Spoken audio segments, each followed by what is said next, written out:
அனைவருக்கும் அன்பான வணக்கம். நீங்கள் கேட்டுக்கொண்டிருப்பது கதைகளை.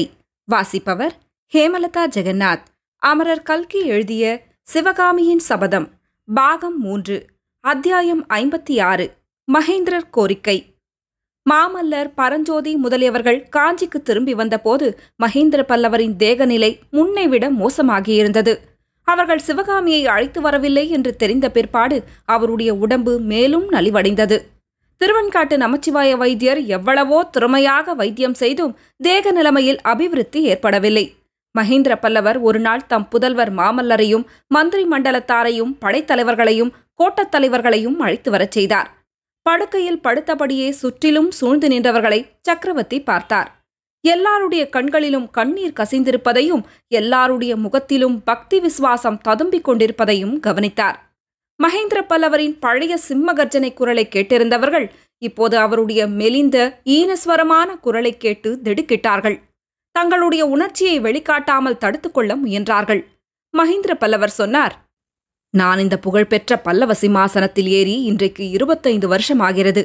எவ்வளவு காலமும் நீங்கள் காட்டிய பக்தியும் விசுவாசமும் இணையற்றவை. காஞ்சியின் புகழ் பாரத நாடெங்கும் ஓங்கி நின்ற காலத்தில் நீங்கள் என்னிடம் பக்தி விசுவாசத்துடன் நடந்து கொண்டீர்கள். என்னுடைய விருப்பமே கட்டளையாகவும் என்னுடைய வார்த்தையே சட்டமாகவும் பாவித்து வந்தீர்கள். அது பெரிய காரியமல்ல. நான் தவறுக்கு மேல் தவறாக செய்து வந்த காலத்திலும், காஞ்சியின் புகழ் மங்கி வந்த நாளிலும், படையெடுத்து வந்த பகைவர்களை முன்னேற விட்டு பின்வாங்கி வந்த காலத்திலும், காஞ்சி கோட்டைக்குள் நாம் மறைந்திருக்க வேண்டி வந்த காலத்திலும் என்னிடம் இடைவிடாத விசுவாசம் காட்டி வந்தீர்கள். மாறாத பக்தி செலுத்தி வந்தீர்கள். சளுக்க மன்னன் புலிகேசியை உங்களுடைய விருப்பத்திற்கு மாறாக நான் விருந்துக்கு அழைத்ததையும் அதனால் விளைந்த விபரீதங்களையும் நீங்கள் பொறுத்து கொண்டிருந்தீர்கள். எனக்கு அந்திய காலம் நெருங்கியிருக்கும் இந்த சமயத்தில் உங்களுக்கெல்லாம் என் மனத்தில் பொங்கிக் கொண்டிருக்கும் எல்லையற்ற நன்றியை தெரிவித்துக் கொள்கிறேன். நான் செய்த தவறுகளுக்காகவும் என்னால் உங்களுக்கெல்லாம் நேர்ந்த கஷ்டங்களுக்காகவும் மன்னிக்கும்படியாக ரொம்பவும் கேட்டுக்கொள்கிறேன். இவ்விதம் மகேந்திர பல்லவர் பேசிய போது சபையிலே சிலர் விம்மி அழுதார்கள். முதன் மந்திரி ஓர் அடி முன்னால் வந்து, பிரபு, இப்படியெல்லாம் பேசக்கூடாது என்று பிரார்த்திக்கிறேன். எங்களிடம் தாங்கள் மன்னிப்பு கேட்பது எங்களை தண்டிப்பதே ஆகும். தங்கள் மேல் இல்லாத குற்றங்களையெல்லாம் சுமத்திக் கொண்டு எங்களை வேதனைக்கு ஆளாக்குகிறீர்கள். நடந்ததெல்லாம் விதிவசத்தினால் நடந்தது. சென்று போன காரியங்களைப் பற்றி சிந்திப்பதில் பயனில்லை என்றார்.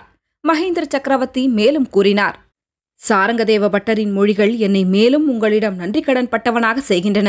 இன்று உங்களையெல்லாம் நான் அழைத்ததன் காரணத்தை சொல்கிறேன். என் வாழ்நாளின் இறுதி நெருங்கிவிட்டது. இன்னும் சில நாளைக்கெல்லாம் இந்த மெலிந்து நைந்த தேகத்திலிருந்து என் ஆவி பிரிந்து போய்விடும். என் அருமை குமாரன் நரசிம்மன் வேத விதிப்படி இறந்து போன தந்தைக்கு செய்ய வேண்டிய உத்தர கிரியைகளை செய்வான் என்று சக்கரவர்த்தி சொன்னபோது மாமல்லர் தாங்க முடியாத துக்கமும் ஆத்திரமும் பொங்க, அப்பா அப்பா என்று அலறினார். மகேந்திர பல்லவர் அருகில் நின்ற மகனை அன்புடன் தழுவிக்கொண்டு உச்சி முகந்து, குழந்தாய், நான் சொல்ல வேண்டியதை சொல்லித்தான் ஆக வேண்டும். உனக்கு கேட்பதற்கு கஷ்டமாயிருந்தால் சற்று வெளியே போய் இருந்துவிட்டு அப்புறம் வா என்றார். ஆனால் அவ்விதம் மாமல்லர் வெளியேறவில்லை. மறுபடியும் மந்திரி பிரதானிகளை பார்த்து சக்கரவர்த்தி கூறினார், என் அருமை மகன் எனக்குரிய உத்தரக்கிரியைகளை செய்வான். நீங்களும் காலம் சென்ற சக்கரவர்த்திக்குரிய மரியாதைகளை செய்வீர்கள்.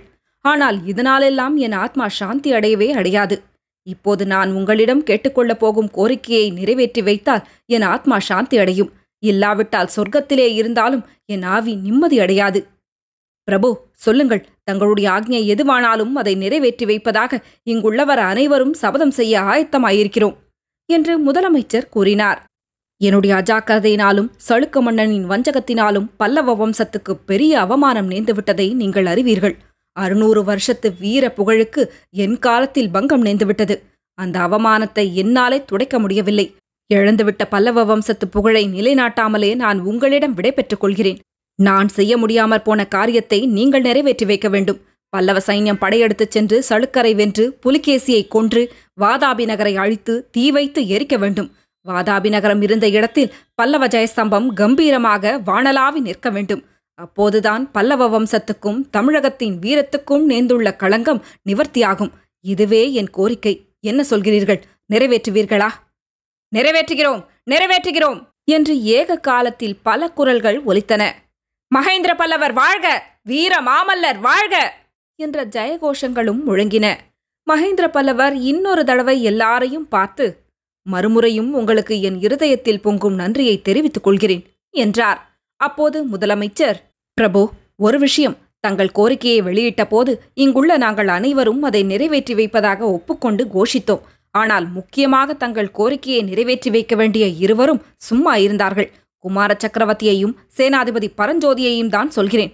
அவர்கள் மௌனமாயிருந்தது எங்களுக்கு அர்த்தமாகவில்லை என்றார். மாமல்லனும் பரஞ்சோதியும் ஏற்கனவே எனக்கு அவ்வாறு வாக்களித்து சபதம் கூறியிருக்கிறார்கள். அதனாலேதான் இப்போது சும்மா இருந்தார்கள். அவர்கள் செய்த சபதத்தை நிறைவேற்றி வைக்க நீங்கள் அவர்களுக்கு ஒத்தாசை செய்ய வேண்டும். சபையோர்களே, நான் மாமல்லனோடு ஒரு முக்கியமான விஷயம் பேச வேண்டியிருக்கிறது. அதனுடைய முடிவை உங்களுக்கும் நான் தெரிவித்தாக வேண்டும். சற்று எங்களுக்கு அவகாசம் கொடுப்பீர்களா என்று கேட்டார். அத்தியாயம் 57. ராஜகுல தர்மம். மகேந்திர பல்லவருடைய விருப்பத்தை தெரிந்து கொண்டு அவரை சூழ்ந்திருந்த மந்திரிகளும் அமைச்சர்களும் சற்று விலகிச் சென்றார்கள். மறுபடியும் சக்கரவர்த்தி அழைத்தவுடனே திரும்புவதற்கு ஆயத்தமாக காத்திருந்தார்கள். சக்கரவர்த்திக்கு சமீபமாக மாமல்லரும் அவர்களுக்கு சற்று தூரத்தில் பரஞ்சோதியும் வணக்கத்துடன் நின்றார்கள். மகேந்திர பல்லவர் படுத்திருந்த மண்டபத்துக்கு ஒரு பக்கத்தில் அந்தப்புரத்தின் வாசல் இருந்தது. மகேந்திர பல்லவர் அங்கே திரும்பி நோக்கியதும் தாதி ஒருத்தி ஓடி வந்தாள். அவளிடம், மகாராணியை அழைத்து வா என்று பல்லவேந்திரர் ஆக்ஞாபித்தார். பின்னர் மாமல்லரை பார்த்து, குழந்தாய், நான் கண் மூடுவதற்குள் 2 காரியங்களை நிறைவேற்ற வேண்டுமென்று தீர்மானித்திருந்தேன். அதில் ஒன்று நிறைவேறிவிட்டது. சிவகாமியின் சபதத்தை பூர்த்தி செய்து அவளை வாதாபியிலிருந்து நீ அழைத்து வரும் விஷயத்தில் நமது மந்திரி பிரதானிகளால் ஏதேனும் தடை நேராதிருக்கும் பொருட்டு அவர்களிடம் உன் முன்னிலையில் வாக்குறுதி பெற்றுக்கொண்டேன். வாக்குறுதியிலிருந்து அவர்கள் பிறழ மாட்டார்கள். வாதாபி படையெடுப்புக்கு உனக்கு பூர்ண பக்கபலம் அளிப்பார்கள் என்றார்.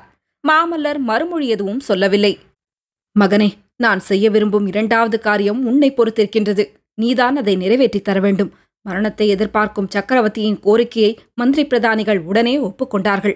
என் அருமை புதல்வனாகிய நீயும் என் அந்திம கால வேண்டுகோளை நிறைவேற்றித் தருவாயல்லவா என்றார் மகேந்திரர். அப்பா, என்ன வேண்டுமானாலும் எனக்கு கட்டளையிடுங்கள், நிறைவேற்றுகிறேன். கோரிக்கை வேண்டுகோள் என்று மட்டும் சொல்லாதீர்கள் என்றார் மாமல்லர்.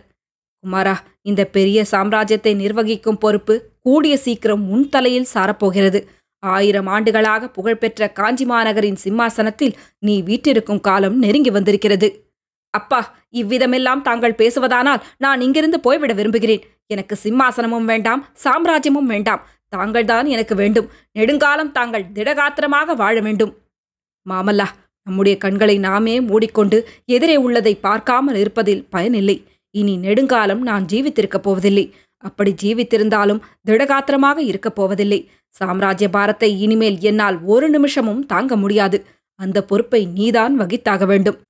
பொறுப்பு வகிக்க மாட்டேன் என்று நான் சொல்லவில்லையே. காஞ்சி சிம்மாசனத்தில் தாங்கள் இருந்து கொண்டு எனக்கு கட்டளையிடுங்கள். நான் நிறைவேற்றாவிடில் கேளுங்கள். நல்லது மகனே, இந்த பல்லவ சாம்ராஜ்யத்தின் பொறுப்பை நிர்வகிப்பதற்கு தகுதி பெற வேண்டுமானால் அதற்கு முக்கியமான ஒரு நிபந்தனை இருக்கிறது. அதை நீ பூர்த்தி செய்தாக வேண்டும். நிபந்தனையை சொல்லுங்கள் அப்பா என்றார் மாமல்லர். அவருடைய உள்ளத்தில் ஏதோ ஒருவித வேதனை உண்டாயிற்று. குழந்தாய், வளைத்து வளைத்து பேசுவதில் என்ன பயன்? நீ எனக்கு ஒரே மகன். வாழையடி வாழையாக வந்த பல்லவ வம்சம் உன்னோடு முடிவடைந்து விடக்கூடாது. காஞ்சி சிம்மாசனத்தில் ஏற தகுதி பெறுவதற்கு நீ கல்யாணம் செய்து கொள்ள வேண்டும். மாமல்லா, பாண்டிய ராஜகுமாரியை மணந்து கொள். நான் கண்ணை மூடுவதற்குள்ளே நீ இல்லறம் மேற்கொண்டு நான் பார்த்துவிட வேண்டும். இல்லாவிட்டால் என் மனம் நிம்மதியடையாது, என் நெஞ்சு வேகாது என்றார் சக்கரவர்த்தி. மேற்படி மொழிகள் மாமல்லரின் இருதய வேதனையை பன்மடங்கு அதிகமாக்கின. அவருடைய நெஞ்சில் ஈட்டியால் குத்தியிருந்தால் கூட அத்தனை துன்பம் உண்டாகிறாது. சற்று மௌனமாய் நின்றுவிட்டு, அப்பா, ஏன் இப்படி என்னை சோதனை செய்கிறீர்கள்? என் மனோநிலை உங்களுக்கு தெரியாதா? சிவகாமியின் மேல் நான் அழியாத காதல் கொண்டிருப்பதை அறியீர்களா? ஒரு பெண்ணிடம் மனம் சென்ற பிறகு இன்னொரு பெண்ணை எப்படி மணப்பேன்? அப்படி செய்வது 3 பேருடைய வாழ்க்கையையும் பாழாக்குவதாகாதா?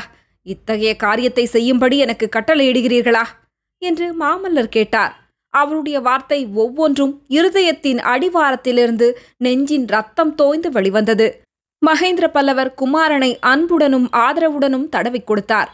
பிறகு கனிவு ததும்பும் குரலில் கூறினார், ஆம் நரசிம்மா, அப்படிப்பட்ட காரியத்தை செய்யும்படிதான் சொல்கிறேன். அந்த காரியத்தின் தன்மையை நன்கு அறிந்து சொல்கிறேன். கேள் மாமல்லா, இந்த உலகத்தில் சாதாரண மனிதர்களுக்கு தர்மம் வேறு, ராஜகுலத்தில் பிறந்தவர்களுக்கு தர்மம் வேறு. சாதாரண ஜனங்கள் தங்களுடைய சொந்த சுகதுக்கங்களை உத்தேசித்து காரியம் செய்யலாம். ஆனால் ராஜகுலத்தில் பிறந்தவர்கள் அவ்வாறு செய்வதற்கில்லை. தங்கள் சுகதுக்கங்களை அவர்கள் மறந்துவிட வேண்டும். ராஜ்யத்தின் நன்மையை கருதியே ராஜகுலத்தினர் தங்கள் சொந்த காரியங்களையும் வகுத்து கொள்ள வேண்டும். மாமல்லா, யோசித்துப்பார். சிவகாமியை நீ மணந்து கொள்வது இனிமேல் சாத்தியமா? வாதாபிக்கு நீ படையெடுத்து போவது இன்றோ நாளையோ நடக்கக்கூடிய காரியமா? வருஷ கணக்கில் ஆயத்தம் செய்ய வேண்டியிருக்கும். அப்புறம் யுத்தம் எத்தனை காலம் நடக்குமோ யார் சொல்ல முடியும்? அத்தனை நாளும் நீ கல்யாணம் செய்து கொள்ளாமல் இருப்பாயா? அதற்கும் பல்லவ நாட்டு பிரஜைகள் சம்மதிப்பார்களா? மாமல்லர் பெருமூச்சு விட்டார். சிவகாமியின் மீது அவருக்கு சொல்ல முடியாத கோபம் வந்தது. அந்த பாதகி தன்னுடன் புறப்பட்டு வர மறுத்ததனால்தானே இப்போது இந்த தர்ம சங்கடம் தனக்கு நேரிட்டிருக்கிறது. அவருடைய உள்ள போக்கை அறிந்து கொண்ட மகேந்திர பல்லவர், குமாரா, ராஜகுலத்தினர் தங்களுடைய சுகதுக்கங்களை பாராமல் ராஜ்யத்துக்காகவே எல்லா காரியங்களும் செய்தாக வேண்டும் என்று உனக்கு சொன்னேன் அல்லவா? அதை நானே என் வாழ்க்கையில் அனுசரித்து வந்திருக்கிறேன். இப்போது கூட ராஜ்யத்தின் நன்மைக்காக ஒரு பயங்கரமான காரியத்தை செய்வதற்கு மனம் துணிந்திருந்தேன். அந்த பயங்கரமான காரியம் என்ன தெரியுமா என்று மகேந்திர பல்லவர் நிறுத்தினார். மாமல்லர் ஒன்றும் புரியாதவராய் தாயாரையும் தந்தையையும் மாறி மாறி பார்த்தார். ஆம் குமாரா, இந்த வயதில் உன் தாயாருக்கு இன்னொரு சக்களத்தியை அளிப்பதென்று தீர்மானித்திருந்தேன். நீ வாதாபியிலிருந்து சிவகாமியை இப்போது அழைத்து வந்திருந்தால் அவளை நானே மணந்து கொள்வதென்று முடிவு செய்திருந்தேன் என்றதும் மாமல்லர் அப்பா என்று அலறினார். மாமல்லா, என்னை மன்னித்துவிடு. ராஜ்யத்தின் நன்மைக்காகவே அந்த பயங்கரமான காரியத்தை செய்ய துணிந்திருந்தேன். நீ சிவகாமியை மணக்காமல் தடுக்கும் பொருட்டே அவ்விதம் செய்ய எண்ணினேன். உன் அன்னையிடமும் சொல்லி அனுமதி பெற்றேன். ஆனால் அந்த புண்ணியவதி வாதாபியிலிருந்து வர மறுத்து என்னை அந்த பயங்கர செயலிலிருந்து காப்பாற்றினாள். மாமல்லருடைய மனம் அப்போது வாதாபி மாளிகையில் தன்னந்தனியாக உட்கார்ந்திருக்கும் சிவகாமியிடம் சென்றது. அவள் தம்முடன் புறப்பட்டு வர மறுத்தது எவ்வளவு நல்லதாயிற்று! குமாரா, இப்போது யோசித்துப்பார். ராஜ்யத்தின் நன்மைக்காக நான் செய்ய துணிந்ததைக் காட்டிலும் உன்னை செய்யும்படி கேட்பது பெரிய காரியமா? பாண்டிய குமாரியை மணப்பதனால் பல்லவ ராஜ்யத்துக்கு எவ்வளவு பலம் ஏற்படும் என்று சிந்தனை செய். நீ செய்வதற்குரிய மகத்தான பிரம்மாண்டமான காரியங்கள் இருக்கின்றன. வாதாபிக்கு படையெடுத்துச் சென்று சளுக்கப்பூண்டை அழியோடு அழித்து வருவது என்பது சாமானியமான காரியமா? அதற்கு எத்தனை துணை பலம் வேண்டும்? தென்னாட்டிலுள்ள எல்லா மன்னர்களும் சேர்ந்து பிரயத்னம் செய்தாலொழிய அது சாத்தியப்படுமா? ஒரு சத்ருவை வைத்துக்கொண்டு வடக்கே படையெடுத்துச் செல்வது முடியுமா? நரசிம்மா, எந்த வழியில் பார்த்தாலும் பாண்டிய ராஜகுமாரியை நீ மணப்பது மிகவும் அவசியமாகிறது. இவ்விதம் இடைவிடாமல் பேசிய காரணத்தினால் மகேந்திர பல்லவர் பெருமூச்சு வாங்கினார். அவருடைய கஷ்டத்தை பார்த்த புவன மகாதேவி, பிரபு, இவ்வளவு நேரம் பேசலாமா? வைத்தியர் அதிகமாக பேசக்கூடாது என்று கட்டளையிட்டிருக்கிறாரே என்று சொல்லிவிட்டு மாமல்லனை பார்த்து, குழந்தாய், உன் தந்தையை என்றாள். அன்னை மேலே பேசுவதற்கு மாமல்லர் இடம் கொடுக்கவில்லை. அப்பா, தாங்கள் அதிகமாக பேச வேண்டாம். பாண்டியகுமாரியை நான் மணந்து கொள்கிறேன் என்று பல்லை கடித்துக் கொண்டு சொன்னார். மகேந்திர சக்கரவர்த்தியின் முகம் மலர்ந்தது. புவன மகாதேவியோ தன் கண்களில் துளித்த கண்ணீரை மறைக்க வேறு பக்கம் திரும்பினாள். மகேந்திர பல்லவர் சமிஞ்ஞை காட்டியதும் தளபதி பரஞ்சோதியும் முதல் மந்திரி பிரதானிகளும் அருகில் வந்தார்கள். தலைவர்களே, அதிக நேரம் உங்களை காக்க வைத்துவிட்டேன். அவ்வளவுக்கவ்வளவு உங்களுக்கு குதூகலச் செய்தியை தெரிவிக்கப் போகிறேன். குமார சக்கரவர்த்திக்கும் பாண்டிய குமாரிக்கும் கல்யாணம் நிச்சயமாகியிருக்கிறது. அதே பந்தலில் அதே முகூர்த்தத்தில் சேனாதிபதி பரஞ்சோதிக்கும் கல்யாணம் நடைபெறுகிறது என்று மகேந்திர பல்லவர் கூறியதும் கேட்டவர்கள் அவ்வளவு பேரும் ஒரே குதூகலமாக மாமல்லர் வாழ்க, சேனாதிபதி வாழ்க என்று கோஷித்தார்கள். 4ஆம் பாகத்தில் சந்திப்போம். கதையலை உங்களுக்கு பிடிச்சிருந்ததுன்னா உங்க நண்பர்களோடும் உறவினர்களோடும் பகிர்ந்துக்கோங்க. நன்றி.